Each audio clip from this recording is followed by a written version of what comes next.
Good afternoon, everybody.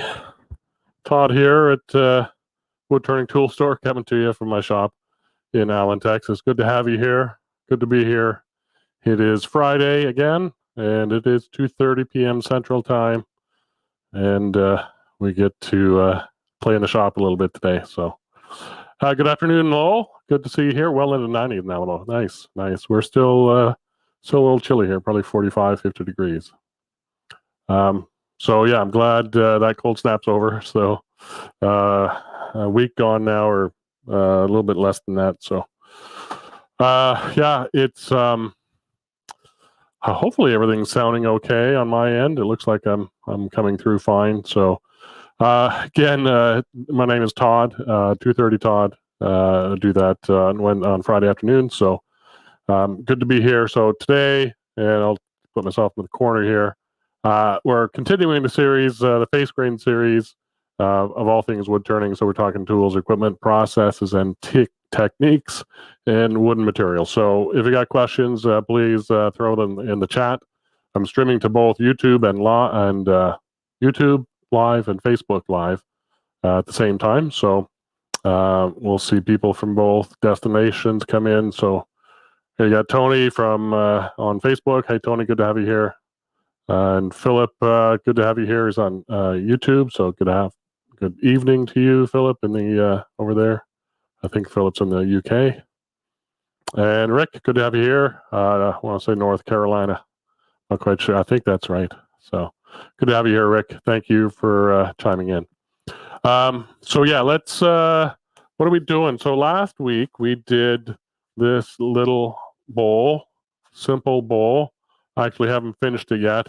It's been sitting in the shop since I left it, and but it's a nice little form. It's got nice shape and good thickness to it. CL. What does that mean, Rick? CR? Rick is having some typing problems. CL, CR. Sorry, it gives the location, I think. But anyway, correct, North Carolina. Thank you. I thought it was North Carolina. I wasn't quite sure. Oh, I just put that up there. So, yeah, I had the same problem with fat fingers this morning for some reason on my keyboard. So it happens. Good to have you here, Rick. But anyway, the little ball. It's a nice little piece of walnut. It's unfinished. That's straight off. Well, did I sand? You guys remember? I don't think I sanded. No, I don't think I did. You tell me. I can't remember what I did last week. I don't think I sanded. So it's straight off the tool. I think I see a few tool marks. I might have sanded. I don't think I did though, because this walnut is kind of itchy. It's really staticky too. It's amazing how it sticks to my tool rest and stuff. So, so that was the simple bowl from last week. This week we're looking at what did I say? Thin wall bowl. Let me check my website here for a second. I don't know my own agenda. Thin bowl. Yeah. So today, February 26th, thin bowl. So I've got something started here. I just threw another little piece of walnut on there. It's actually kind of a pretty piece. Let me go here and I gotta bear with me as I set my slider up. I didn't really set everything up quite fully today. I'm just kind of in a rush to get out here. It's kind of nice sometimes. You just kind of hop out in the shop and just start doing stuff, and you really forget what you're supposed to be doing. So that's what shop time's all about. Just kind of forget things, and except I'm supposed to be doing a show for you guys, so I kind of forgot. But there it is, nice little piece of walnut. So let me zoom in a little bit, and it's got some nice little figure in it and stuff. The same board that this guy came from. This guy didn't get quite the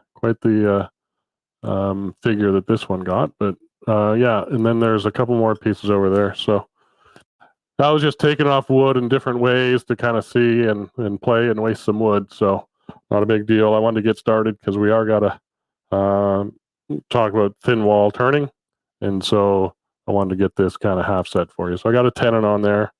Remember the jaws here that I'm using are straight on the inside. And so I got a straight sided 10 in here. No dovetail to that guy yet, I don't think. So yeah, it's pretty straight. Oh, Rick's got a question. Damn it. Wish you wouldn't ask me this question because you don't want to like the answer. How do you store all your sanding discs? Use interface pads. Yeah, so I don't, well, here, maybe I can, you think I'd be organized, right? But, and I do plan to get organized at some point. So, but let me just kind of zoom in on camera 4 here for a second. So first of all, okay, so this is the lathe in my studio. I got the green screen up, but the back wall here, you can see I've got that Ken Rizza set up with the interface pads and pegboard. So that works fairly well. I don't use that a whole, I mean, I do, but I do a lot of hand sanding lately with the little projects I'm doing. I got big bowls, and I'll be using that more. But what's really of interest is the drawer down here. So, and I've just kind of I just moved the sandpaper here, and I haven't really organized it, as you can tell. So, what does that look like to you? Yeah, actually, what I did do the other day, I took all my sandpaper packages from Steve Wooster, and I put them in piles of what I can use. So I've got 80 through 400. I got 2 of those in here, 2 of those in this one. And so that's typically what I do is I'll buy the packs of sandpaper, and let me pull one out here. Yeah, and I've got actually, so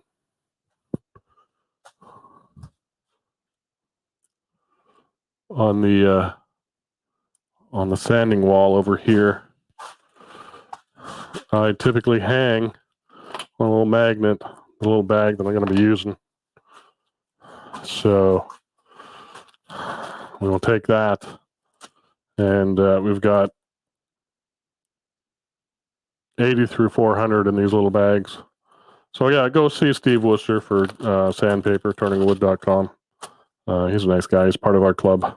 He's in our club. So yeah, so I got 80, 120, 180, 240, 320, and 400. And then when I'm using them on these things, interface pads, I'll just peel them off there and take them to the lathe here. I've also got this guy, which is kind of handy. Just a little sanding pad that you can stick your sandpaper to, hand sanding. So yeah, so that's no great mystery, Rick.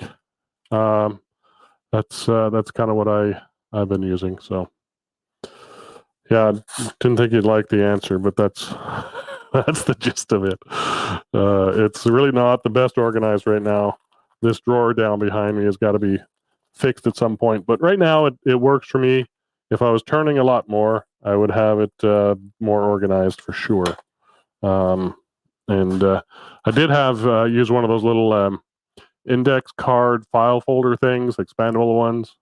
I do have one of those for round discs, and I've got a big one, a file folder for sheet size.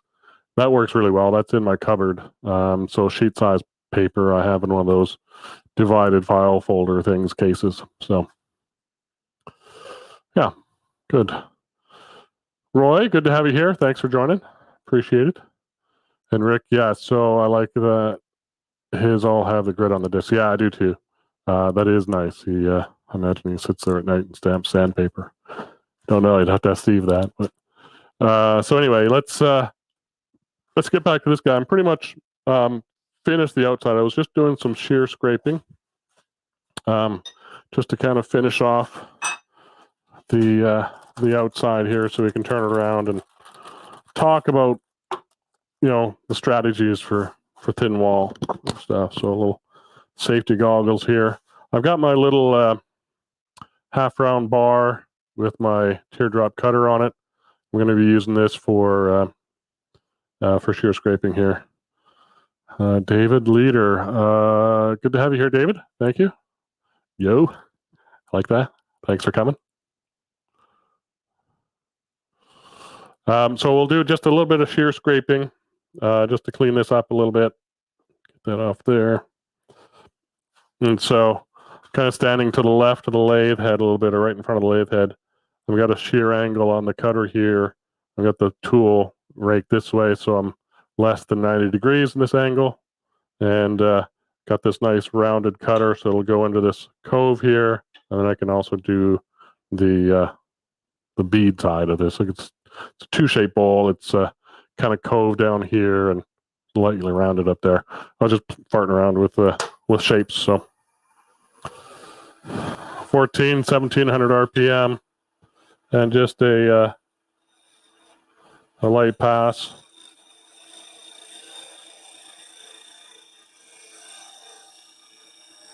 Clean that up.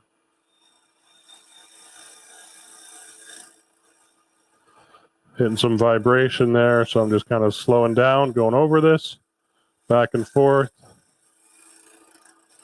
Some more vibration. I've turned the tool rest a little bit.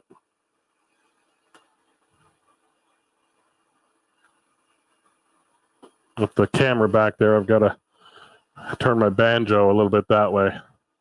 So, and then move the tool rest.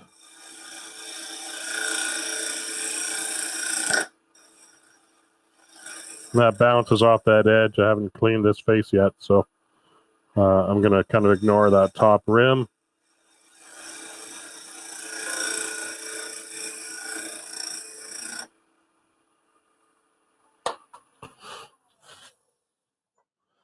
That's clean, that's clean. I think I might just clean up this little cove in here.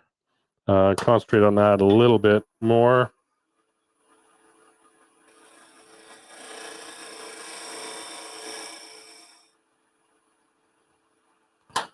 There we go. That got a nice cut off there. So, yeah, that's looking pretty good. So no sanding there. I don't want to sand in the shop right now. I would normally wear, and somebody asked this last week, and I've got my power cap respirator here, so let me go full. So this guy is normally what I'd wear, but I think it's a little loud. So let me just say hi to a few people. Glenn, good to have you here. Thanks for joining. Appreciate it. Back in t-shirts and shorts. Yeah, that's nice. I've got my long sleeves on. So it's still a little chilly up here in Dallas area. Hi, good to have you here. Thanks for joining. Appreciate it. And but let me put this on and see what you guys think of the sound. Just make a comment in there and let me know how it sounds. So this is, I've got audio processing on my A10 Mini, my device I'm capturing videos with. But also this application StreamYard has some echo cancellation software. So we'll see how it goes. Oh, I got to take these off. Let me turn that on.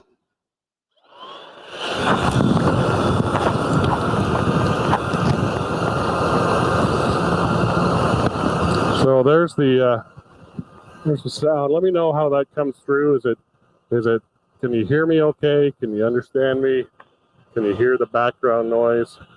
I see my audio meter kind of bouncing around when I don't talk.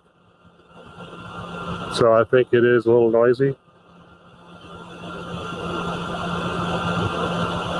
Just a little bit of silence there for you guys to kind of get an idea of if you're hearing anything. So Steve says, I wear my power cap in demos. It is not bad. Okay. Let me know what you think of this, Steve. That'd be helpful for me. And David asks, is that your regular or large size teardrop cutter? That one is the regular size. So here is the large. Oops, I put myself in the way. There's the large in comparison, and I'll try and get that so you can kind of see. So, yeah, that's the sizes there. So 1.5 inches, 1.75 inches. Otherwise the same width and same thickness of material. And sharpened at the same angle, 75 degrees. Good question, David. Thank you.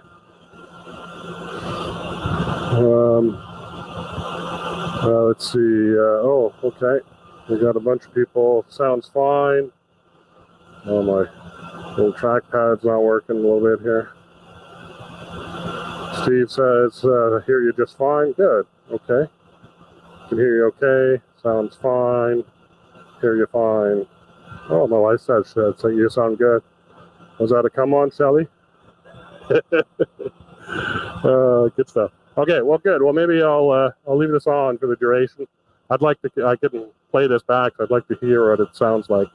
So I'm just going to quickly zoom in, take a look at this tenon.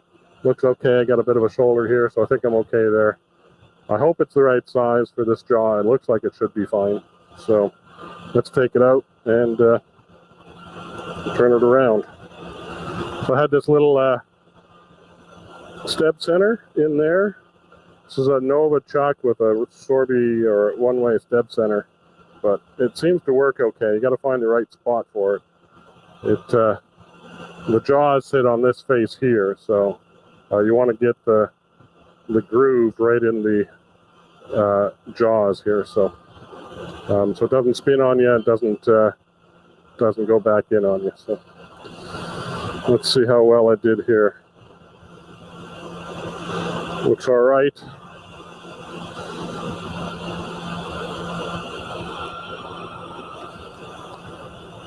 Not bad.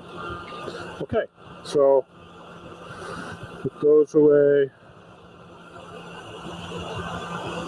Pull that back. Let me zoom out a little bit. You can kind of get an idea of what the heck I'm doing.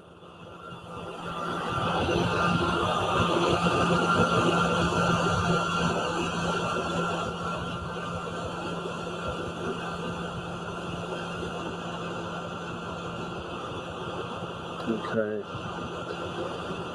What's it there? Let's camera. Leave that one there. We'll get. Honestly, I didn't get a chance to sharpen things, so hopefully we're still good to go. Got my Sorby gouge, and we'll clean up this face and then start hollowing a little bit, and we'll make a thin wall in this bowl. So let me bear with me as I zoom this in a little bit. Straighten that out.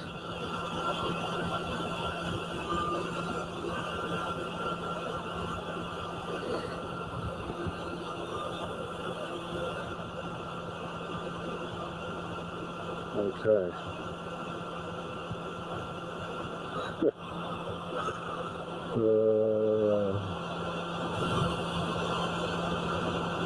No, only hear noises when you stop talking. Okay. Clear. No worries when you are talking. Okay, good. Yeah, so it's the when I stop talking, you kind of hear the noise. That's when the echo cancellation cuts out. Okay. Nope. Okay. Hey, Cindy. Good to have you here. Thanks for joining, stopping by. Appreciate it.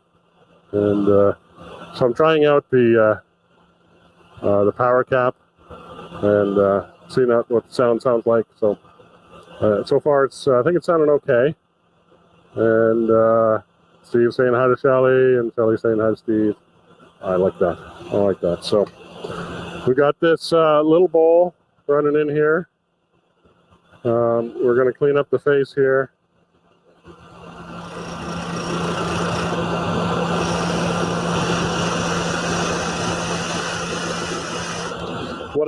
What I did there is a little subtle, but what I found is, let me zoom in a little bit. Oops, wrong way. This surface is kind of bouncy. You see how my tool kind of bounces, and I don't know if you hear the noise or not, probably not, but it's bouncy. So when I take a little cut, and I don't cut all the way through that bounce, the tool bounces a bit. So I take a little deeper cut, get the solid material. That way my bevel's floating on solid material and not bouncing quite so much.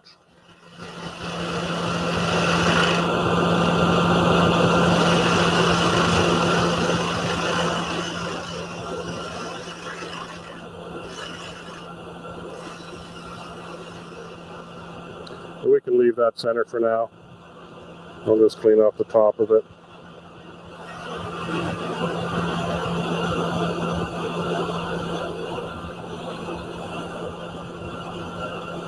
Don't touch this edge, this is very sharp.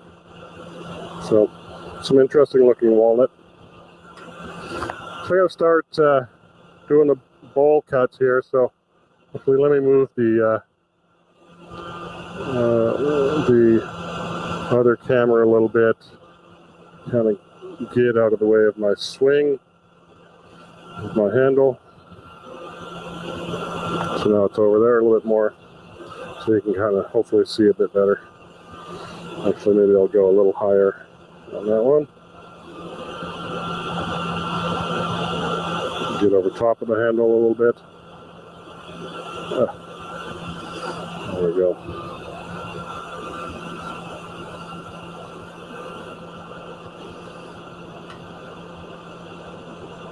Okay, so I'm going to just start back from the edge a little bit.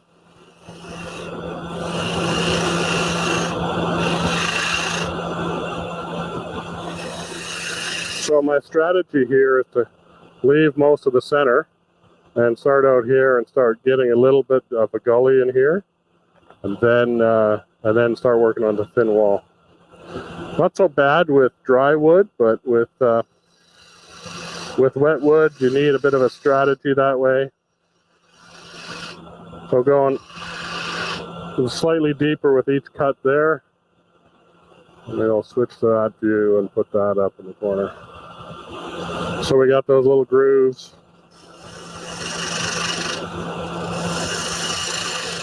We got a little bit, about a ½ inch clearance now in that.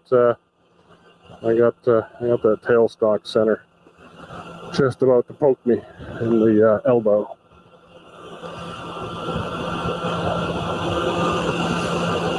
So there we go. That guy. Don't want that guy in your elbow. Oh, good. We got Doug. Hey, Doug, good to have you here. Thank you for coming. I appreciate it. And Nick, I appreciate it. So a lot of Texans here today. That's good. I appreciate that. Doug's from down the Houston area. Nick, I think, is in San Antonio.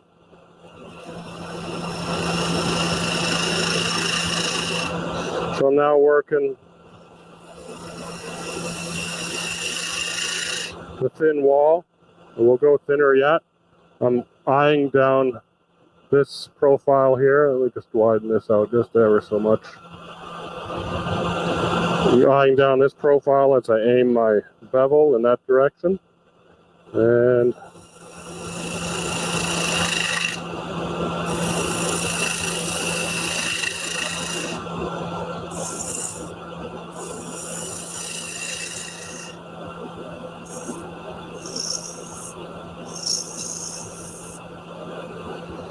you know what? I need some light.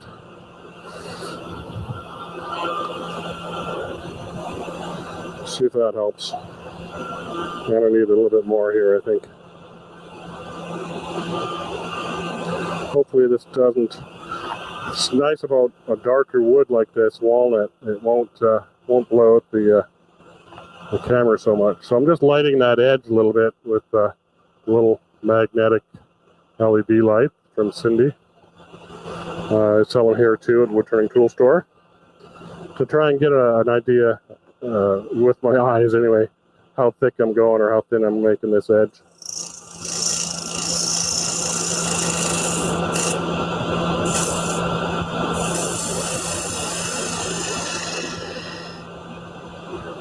So we are pretty thin right there. How thin are we?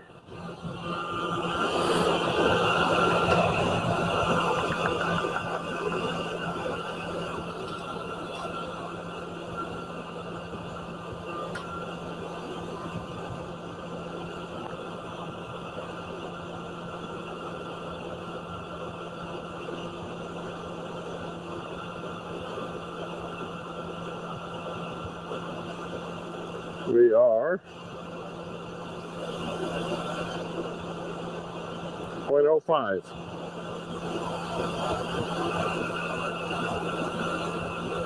1/16 of an inch.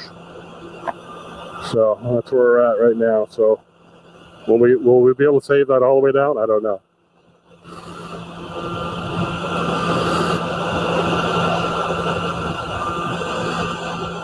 Okay, let's keep going. So now we want to make more steps.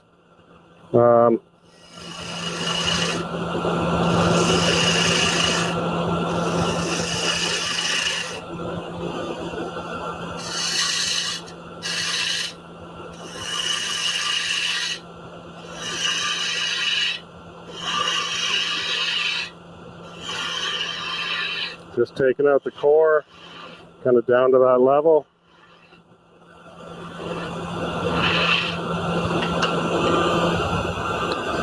I'm going to go to another tool. I hope this gouge is maybe a bit sharper. It's also a bit smaller, but the same grind, a 55 degrees swept back wing. And we'll put it on that. You can hear that just whining away now.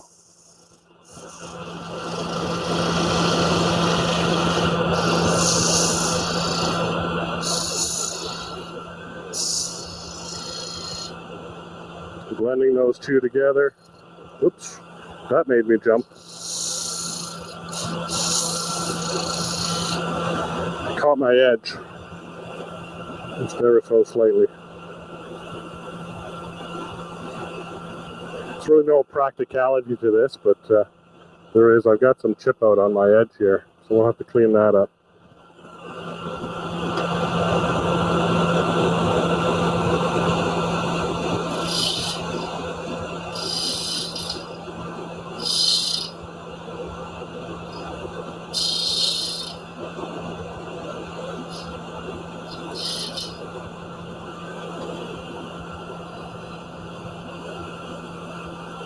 That looks better.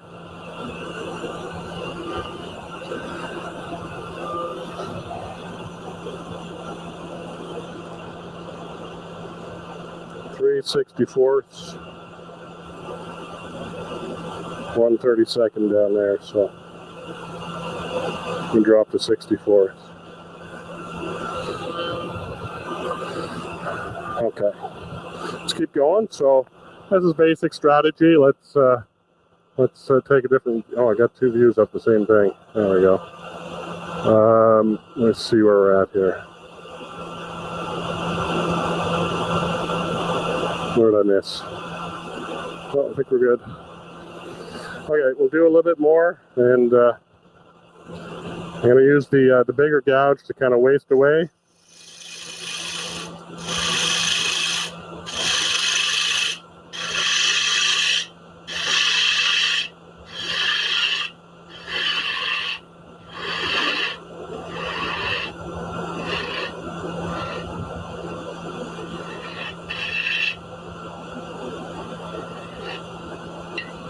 Smaller, hopefully smaller gouge or sharper gouge to cut that rim.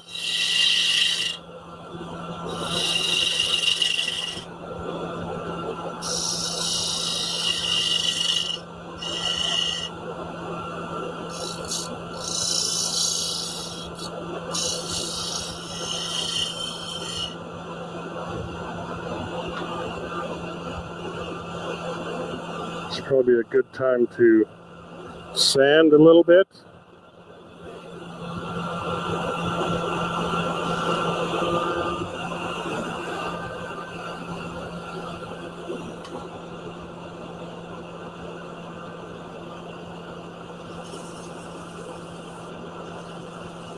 I think this is 180.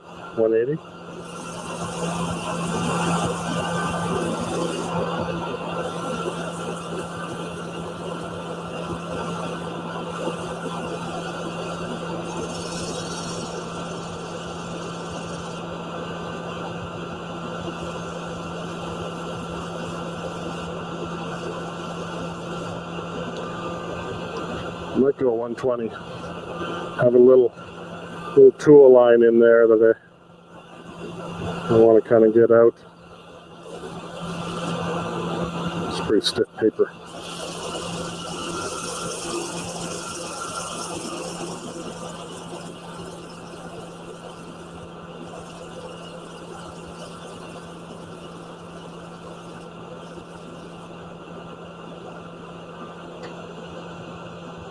Yeah, I got a big tool mark right in there. That's going to take some sanding because I can't go back and cut that.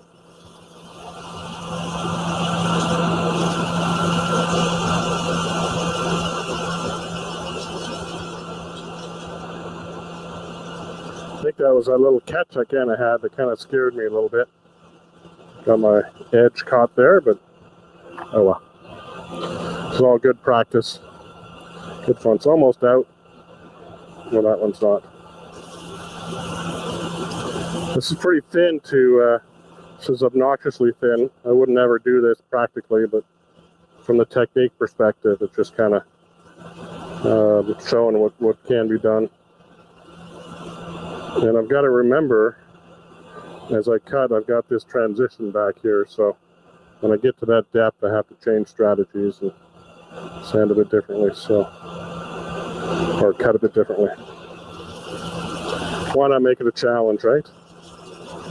No, I'm not going to waste time sanding. That's not going to come out, so this is going to go in the fire bin anyway, but let's get some practice in. Okay, we'll go back to the big tool, get some speed. That was down to 500 for sanding. And then go that view there, that view there.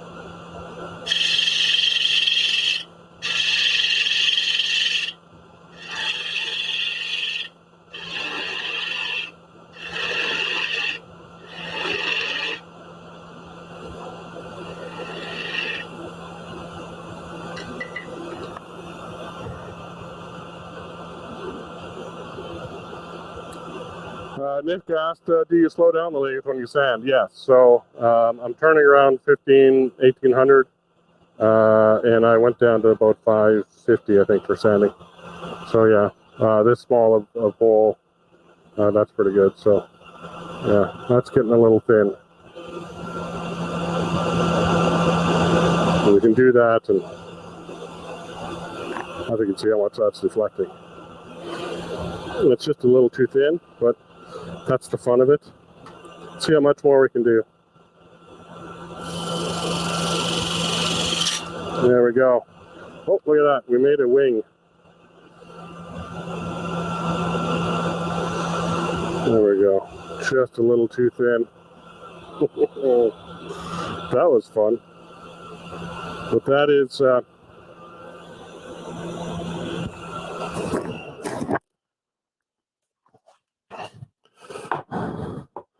that's the strategies for thin wall bowl turning, but let's see how thick this was. Got my little gauge here. I think we're in inches. 1/64. So I think that's a little thin, right? Wouldn't you agree? So that is paper thin. So, but up at the rim, let's see, we got 3/64 up there. Gotta make sure it's square. So 1/32. So yeah, that's just too thin.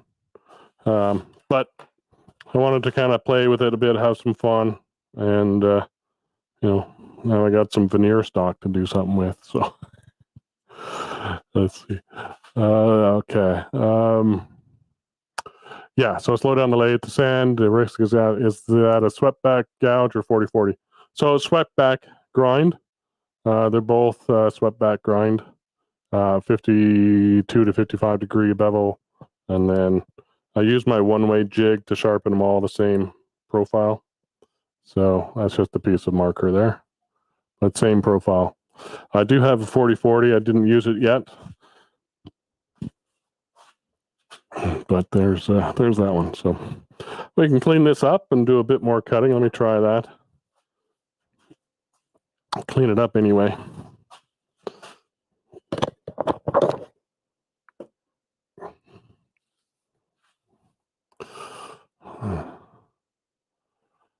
What is the name of your face shield? Do you sell the face shield that you're wearing? It is a power cap by Peak Safety. I don't sell those. I wish I did or can, but still get them from Peak Safety. PEKE Safety. They're out of Florida. If you're in the UK, you can get them at Axminster. They're called something else. Same thing though. Different model name. Big funnel. Yes, big funnel. It's actually I don't know what I'm going to do with it. It's going to go in the garbage, but too thin. Yeah, a little too thin. Absolutely, Shelley. But yeah, let's 40/40 gouge, 13.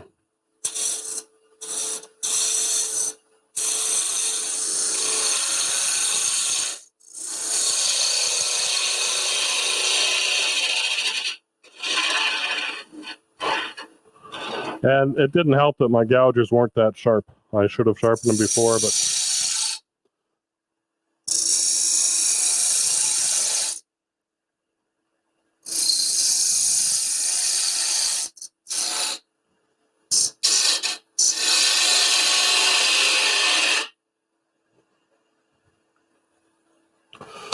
I've got this little cove here, and I kind of figure out, yeah, I got enough material there.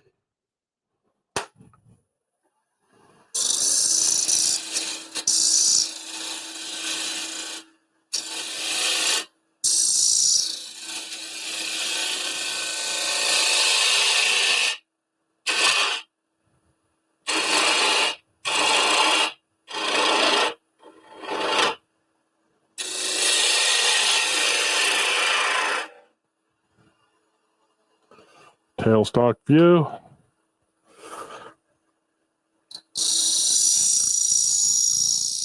Gotta make another funnel, aren't I?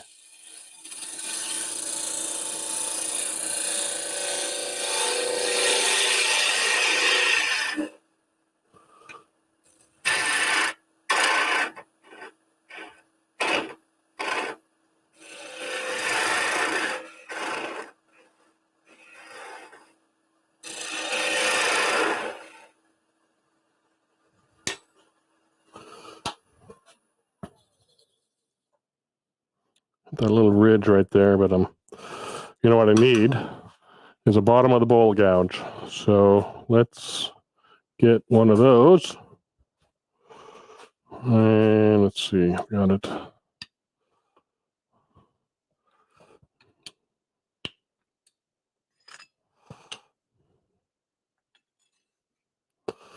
There.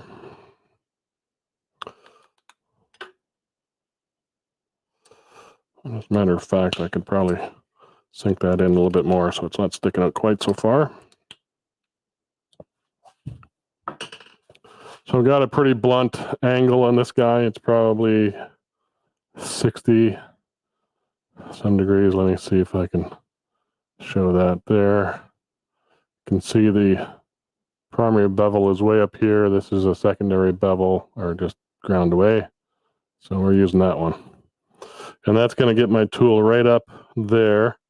Now sometimes what I do, and I haven't done on this one, I have another one in the drawer, but I will sometimes on this bottom bowl gouge, let me put it here, is this wing, see how when I roll it over, they're even on both sides, they're in the same plane? I will sometimes sweep this wing back, this wing. So when I go into,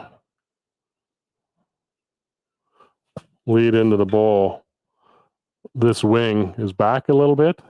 I don't take it back too much, maybe a millimeter or two. And so when I go in, it's kind of out of the way. But let's see how this works. That's maybe a little tight. Go there. We'll put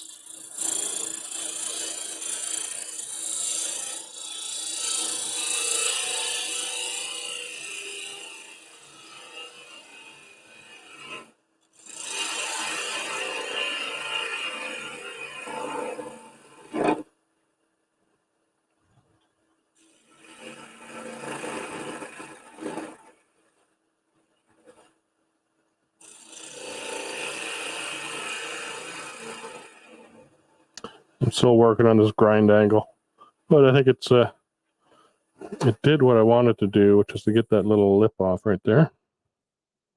So we got a little funky shape. This actually could be the top of a box or something. Look at it, but yeah, interesting shape. So yeah, that's that part. Let's see. Peter is asking, could you have your Peter? What is your chuck size and make? So this is a Nova. Where is the yeah?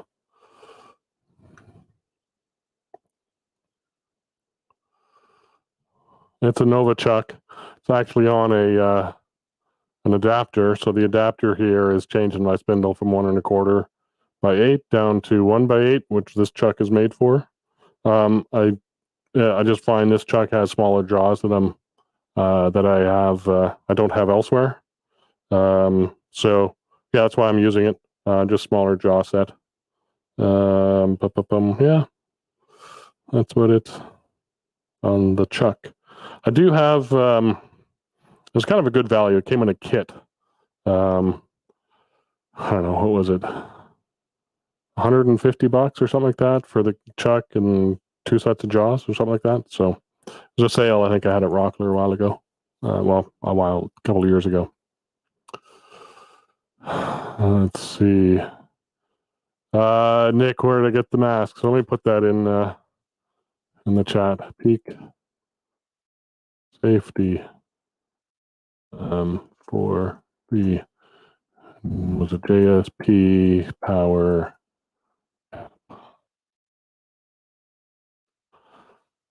Yeah, that's the one, Nick. So take a look at that, and whoever else was asking. I do like it. I had the Trend, and I like the Trend, but it was the old Trend air shield, and the batteries wore out, and it was a little heavy. It sat back on the wrong weight on my head. This one is actually just a little bit small for my face, but I don't know if I got a giant head. You know, I can't fit earphone things or microphone things too well. So it is. But this one's working well. It fits. It's just I feel sort of very closed in with it, but it's very effective. So I do like it that way.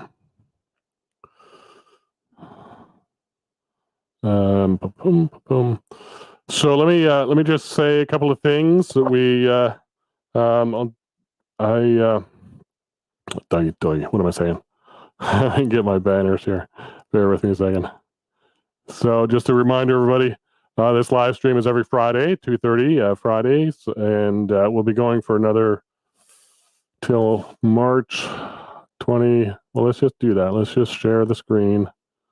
Where's the screen? And let's do a Chrome tab. That one. So this is the website. And on the website, you go to Explore Woodturning, down to live stream with me. You get this page, and you can kind of see the program there. So it's pretty small. Is that pretty small print on your guys' end? Looks small to me. So let me just, oops, that was the wrong thing to do. What did I do? Oh, yeah. Resized the wrong window. Where's my mouse? There we go. That's what I wanted to do. Just blow that up a little bit for you.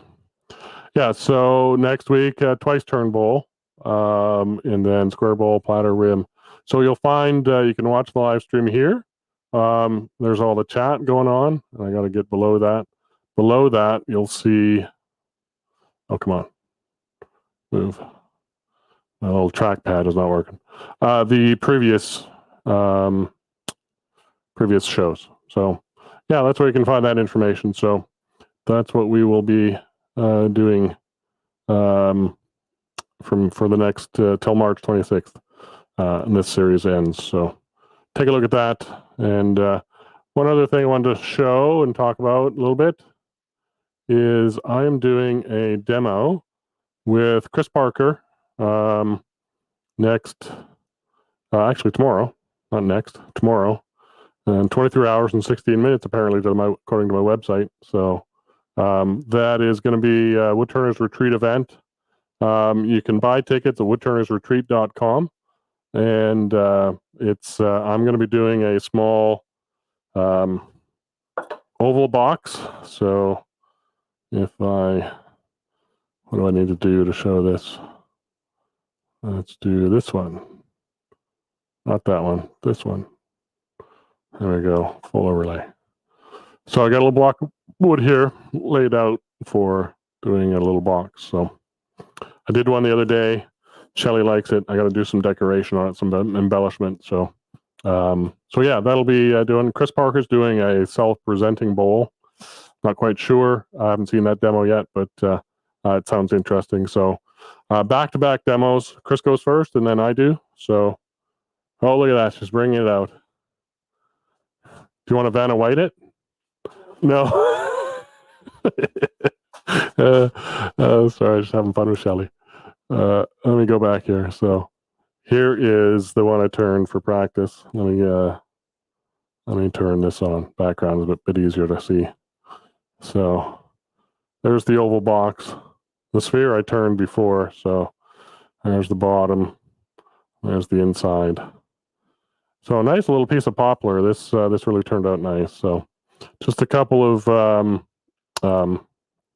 coats of sanding sealer on that right now, but sanded up to probably 1200 or maybe more. So it's got a nice sheen on it just from that. And so the sphere turning is not part of the demo, but it's easy enough. That might be a separate demo at some point. So yeah, that's the oval box. So the one I'll do tomorrow might be this size, might be a little smaller, but same technique, same everything. So check that out if you want to see. In fact, I'd like to give away a ticket to tomorrow's event. So let me see. So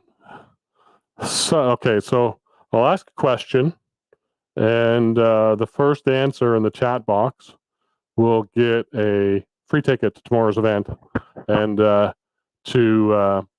finish that off, you'll have to send me an email at Todd@Woodturning Tool Store, so that I got your email to give to Martin to get you a ticket. So let me ask a question, and the first person to answer. And the question's about what I kind of showed today, what I talked about today, and I'm kind of thinking in my head what I'm going to ask. So something simple. What was the thickness on the rim on this?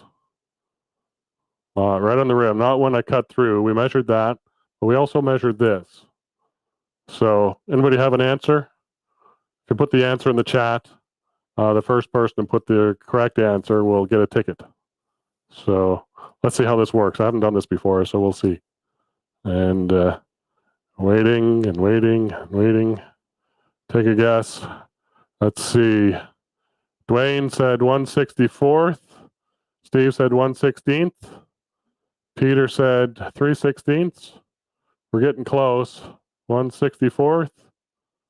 1/64. Still not right from what I measured. And I'll measure again. Just 1/32 is correct. So Nick, you win. So let me go overhead, shrink myself again, and so that I'm not lying to you, I will measure this guy, and I see 1/32. So that's what I got, and that's what Nick has won. So Nick, I do have your email. So what I will do is I will get you get you a ticket. It'll come via email, a Zoom link. Tomorrow's demonstration starts at 11 a.m. Central. So yeah, you're in Central Time, so that's good, Nick. And then Chris Parker's first, so I'll be starting probably about 12:30ish, somewhere in there, maybe. And to be honest, this oval box demo is it's probably going to take me a little longer than Chris's demo. I tried to plan it for about an hour and a half, but it might go a little longer than that. So we'll see. I'll power through it a little bit, but I want to make sure I explain everything as I'm going through. So congratulations, Nick. Thanks everybody for playing along. I appreciate that. And so that was fun. I enjoyed that. So thank you to everybody that guessed, Diane, David and Glenn and Steve and Peter and Blake. And so that was really nice. So, and Doug is saying, he's asking Peter, Jeff Hornick of the Wallanog. Yeah, for the Novichok. You can certainly check with Jeff. He does, I think, rep Nova stuff, or your local Woodcraft and Rockler should have them as well. Oops, I can't move my mouse again. I have to check this thing. Dave's got a good question. Can you use the teardrop as a bowl bottom cutter? Yeah, absolutely. So let's pick that up. That's a good segue. I do like this tool. In fact, for this oval box, I drilled out as a hole, but I had to widen the hole quite a bit or make it bigger, and I used the teardrop cutter as a hollowing tool. So we can show that, and let me put a handle on it.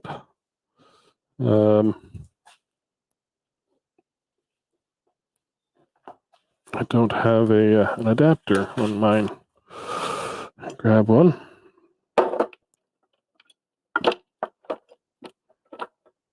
Here's a 5/8.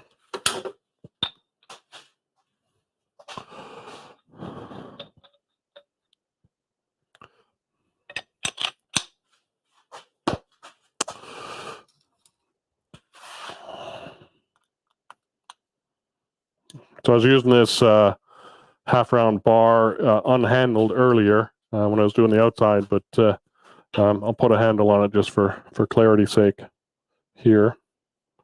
And so there's a couple of ways to use this tool, and that's why it's half-round, so you can use both the round side and the flat side. Right now I've got the bevel on the cutter this way, so I'll be using it on the round side. So if you we'll do that first, then we'll switch it around and show how that works. So I've just backed off the tool rest a little bit so I can get some room. I want to be able to have room to bring the tool past the edge of the turning here without falling off the tool rest. So let me take that down. You guys can see. Oops, I kind of went back up again. Jesus. Now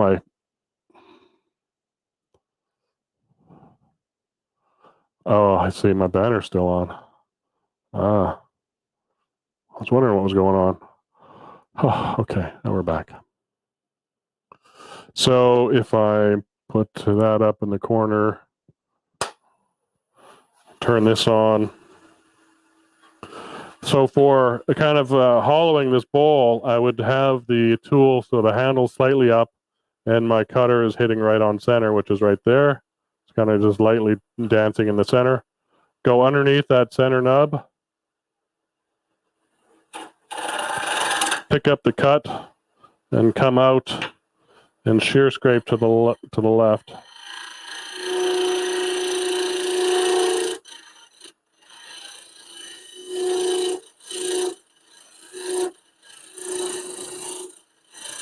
When I hear that vibration, I back off and kind of go back.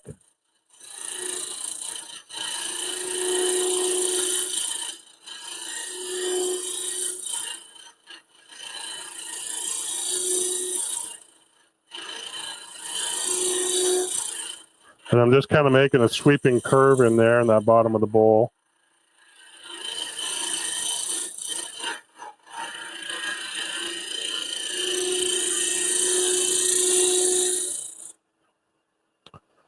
That part done. See if we can get this. It's going to be thin out here, so I don't know how much we can clean up this yet right now, but it's working pretty good.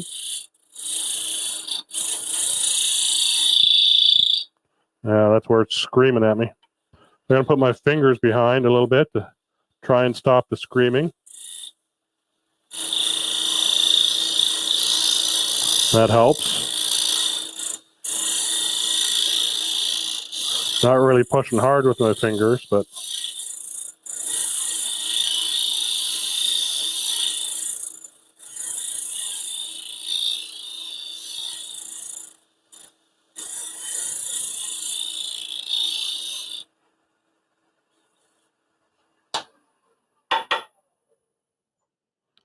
it worked pretty well. I've got a little bit of a cleanup there to do, so we'll try and get that out. But that's kind of how that worked. We'll go on that view and take a closer look at it from that perspective. So fingers behind, my thumb just kind of resting, and I'm going to clean up and shear scrape along here.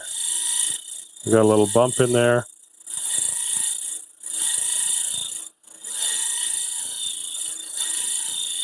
And transition that into this sidewall.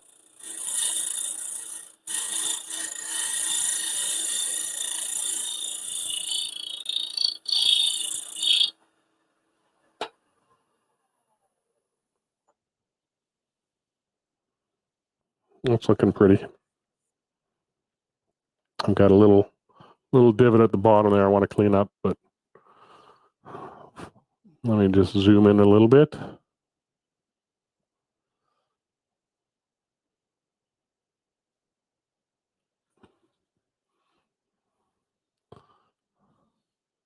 It's pretty nice. This little streak here is a blonde streak or some sort of figure element in the wood where the grain is going sideways. And then I've got a little bit of cleanup right at the very bottom. Otherwise, this is pretty smooth.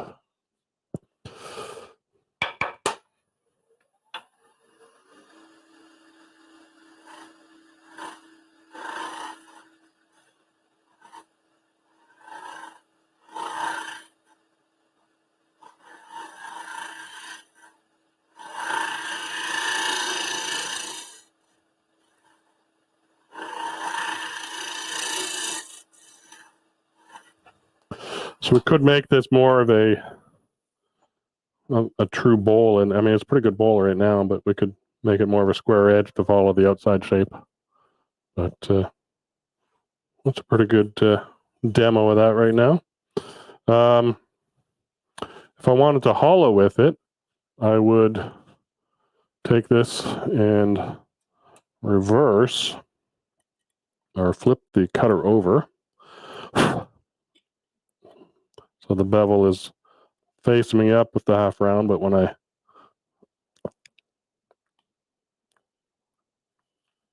flip it over on a flat side, now I've got a hollowing tool. So I got to back the tool rest up a little bit because the cutter can't go back any further, and I still want to be able to escape.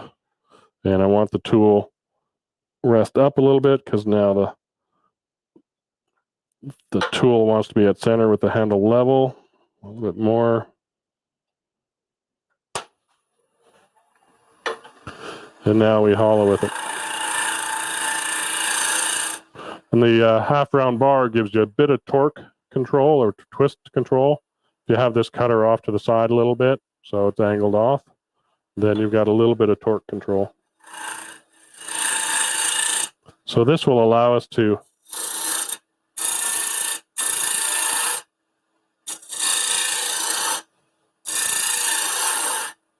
reshape this bowl a little bit.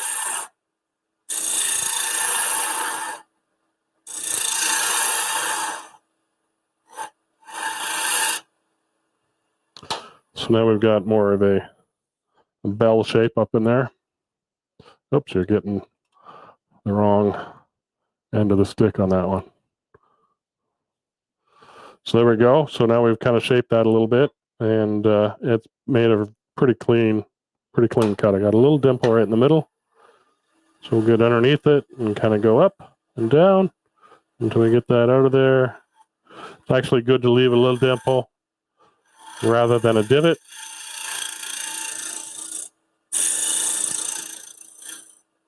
It's easier to sand out a dimple than to sand out the rest of it around a divot. So yeah, that's a good finish on that guy. So we made this a little bit deeper on the sides. So yeah, cool. So look at that. We're right at the top of the hour. Let me go check my comments. There's some more comments down below.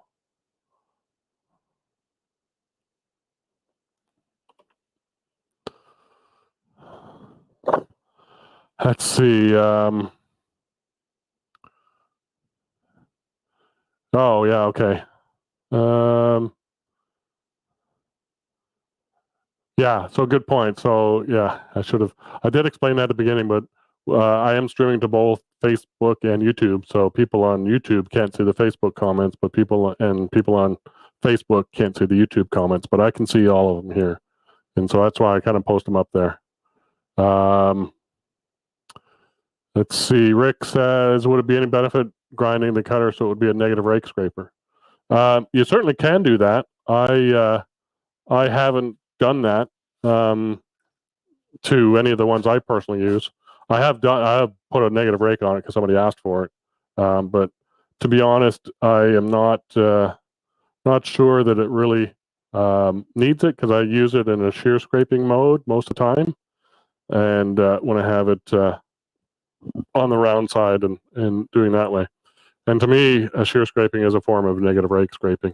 It's really about adjusting the angle between the tool and the wood to less than 90 degrees.